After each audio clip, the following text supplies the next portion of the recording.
Hi guys, ito na yung part 2 guys. Yung part 2 guys, ito na.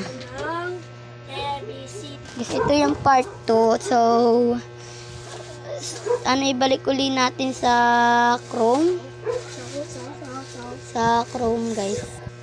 Ayan guys. Para magawa nyo yan guys. Ayan. Na-upload asset na natin. Ayun na, nagawa ko na guys. Na-upload asset. Punta naman tayo sa upload. Yung files. Ito ulit. Ayan. Tapos ano na natin. Brown. Brown. Ayan. Ayan guys. Tapos patapos niyan guys. Ayan, okay na. Nakita nyo na yan. And punta na kayo sa Roblox nyo. Babalik na tayong Roblox. Ayan.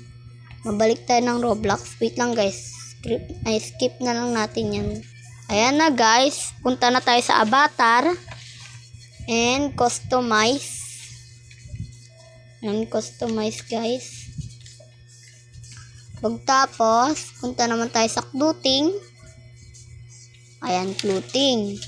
Tapos classic t-shirt guys, ito.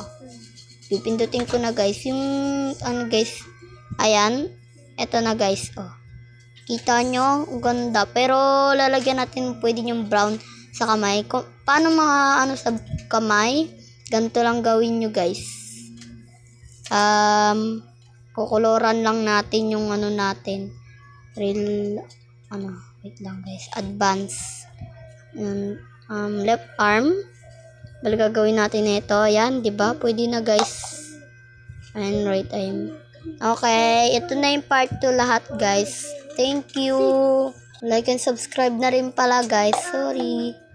Bye.